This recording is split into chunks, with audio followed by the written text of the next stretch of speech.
জঙ্গলের পাশেই বাস করত এক বুড়ি। সেই বুড়ির থাকার মধ্যে ছিল কয়েকটি মুরগি, যেগুলোর ডিম বিক্রি করে তার সংসার চলত। কিন্তু কিছুদিন হলো তার সেই মুরগিতে চোখ পড়েছে বনের এক ধূর্ত শেয়ালের। সে প্রতিদিন আসে ও একটি করে মুরগি নিয়ে পালায়। বুড়ি তাকে বারণ করা সত্ত্বেও কোনো কাজ হয় না। এই বেটা পাজি শিয়াল, প্রতিদিন আমার স্বাদের মুরগিগুলোকে নিয়ে চলে যাস, তোর মরণ হয় না? এই বুড়ি চুপ কর, বেশি বগলে তুই যখন ঘুমাবি তোকেও নিয়ে তোর সাহস তো কম নয়, আমাকে হুমকি দিস? এই লাঠির ঘায়ে তোর ঠ্যাং ভেঙে দেব আমি। তুই মারবি আমাকে? আয় আয় না, মারবি আয়। এই বলে বুড়ি তার হাতের লাঠিটা উঠিয়ে শিয়ালকে মারতে যায়। না, এইভাবে হবে না দেখছি। আজ আমাকে সিংহমশাইয়ের কাছে যেতে হবে, গিয়ে শেয়ালের নামে আচ্ছা করে নালিশ করে দেব। যাই, এখন মুরগিগুলোকে একটু খাবার দিই। এরপর বুড়ি তার ঘরের মধ্যে যায় মুরগিগুলোর জন্য খাবার আনতে।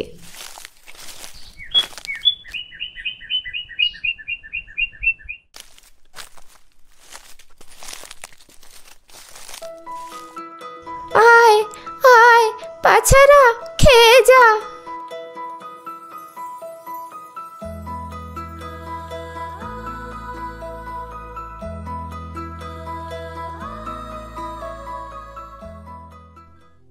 জানো তো বুড়িমা, ওই শিয়ালটা বড় পাজি। আজ ওর হাতে ধরা পড়তে পড়তে বেঁচে গেছি, কিন্তু ভুলুকেও তুলে নিয়ে গেছে।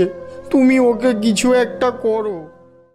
হ্যাঁ রে বাচ্চা, আমি এক্ষুনি যাব ওদের রাজা সিংহের কাছে শিয়ালের নামে নালিশ করতে।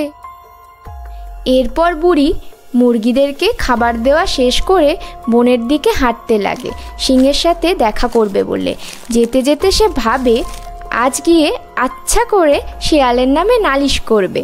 খুব সাহস বেড়েছে শিয়ালটার। রাজা মশাই বাড়িতে আছেন?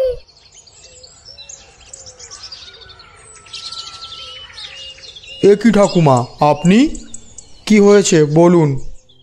দেখো না বাবা, তোমাদের ওই পাজি শিয়ালটা প্রতিদিন আমার বাড়িতে এসে একটা করে মুরগি নিয়ে চলে যায়।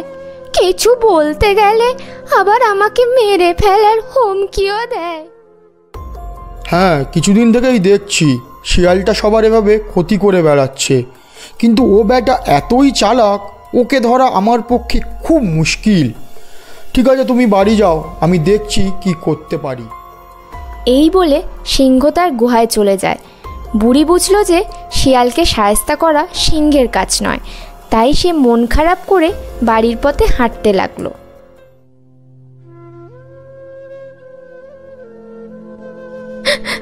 আমার শেষ আশাটাও আজ মারা গেল।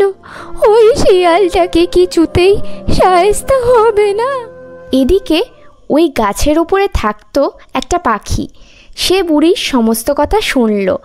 তারপর এগিয়ে এসে বুড়িকে বলল, বুড়িমা, আমি গাছ থেকে তোমার সব কথা শুনলাম। আমি জানি ওই পাজি শিয়ালটার কথা। ও আমার বাচ্চাগুলোকেও খেয়ে নিয়েছে। আমি অনেক দিন ধরে চেষ্টা করছি ওকে শাস্তি দেওয়ার। বুড়িমা, আমার মাথায় একটা বুদ্ধি এসছে। আমি যেমন যেমন বলবো তুমি ঠিক সেরকম করবে। এই বলে টুনি বুড়িকে বলে, কাল যখন ওই শিয়াল তোমার মুরগি খেতে আসবে, তখন তুমি একটা জাল নিয়ে ঝোপের মধ্যে থাকবে। আমি আগে থেকেই তোমাকে খবর দেব।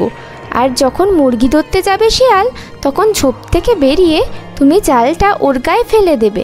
তারপর জালের মধ্যে ধরে আমরা দুজন মিলে ওকে পেটাবো। বাহ, দারুণ বুদ্ধি তো।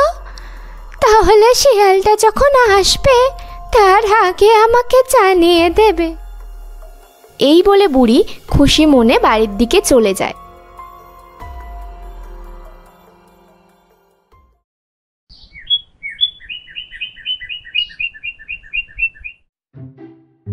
আজ আবার বুড়ির কচি কচি মুরগিগুলোকে ধরে খাবো। কি মজা! এমন করেই যাই যদি দিন যাক না। ওই পাজি শিয়ালটা আসছে না, যাই বুড়িকে গিয়ে এক্ষুনি খবর দিয়ে আসি।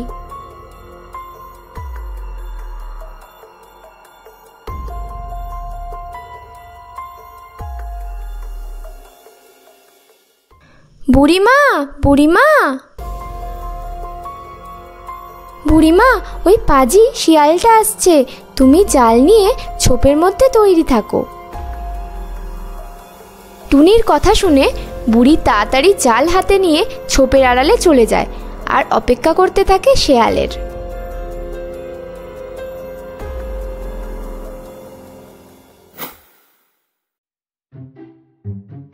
এই বুড়িটার দেখছি কদিন থেকে খুব বার বেড়েছে, একেই একদিন নিয়ে গিয়ে খেয়ে নেব। এই কথা বলতে বলতে শেয়াল আপন মনে খামারের মধ্যে ঢোকে। সে টেরও পায় না যে বুড়ি তার জন্য অপেক্ষা করছে। যেই একটা মুরগি হাতে নিয়ে যেতে যাবে, অমনি বুড়ি পিছন থেকে একটা জাল নিয়ে তার গায়ের উপরে ফেলে দেয়। এই এই কি হচ্ছে? এই জাল কোথা থেকে এসে পড়লো? আমি নড়তে পারছি না কেন? পড়েছে পড়েছে, এই দুষ্টু শিয়াল আজকে আমার পাতা ফাঁদে পড়েছে। আজকে শিয়ালের শেষ দিন। বুড়িমা, এবার ওকে মারো, মেরে শেষ করে দাও একদম। খবরদার বুড়ি, কাছে এলে কামড়ে তোকে শেষ করে দেব। বুড়িমা, একদম ওর কথায় ভয় পেও না। তুমি বরং এক কাজ করো, ওই শিয়ালের নিজেকে নিয়ে খুব অহংকার, তুমি বরং ওর পিছন থেকে লেজটা ধরে কেটে দাও, তাহলেই ও উচিত শিক্ষা পাবে। হ্যাঁ রে টুনি, তুই ঠিক বলেছিস, ওর লেজটাই কেটে দেব। খুব বড় বড় কথা বলতো, আজ ওর লেজ কেটে দিলে ও জীবনে এদিকে আসবে না। এই বলে বুড়ি এক ধারালো বটি নিয়ে শেয়ালের লেজ কেটে দেয়। লেজ কাটার সঙ্গে সঙ্গে শেয়াল বাবা গো মা গো বলে চিৎকার করে জাল ছেলে পালিয়ে যায়। সেই যে ছুটে পালায়, আর কোনোদিনই বুড়ির বাড়ি মুরগি চুরি করতে আসে না।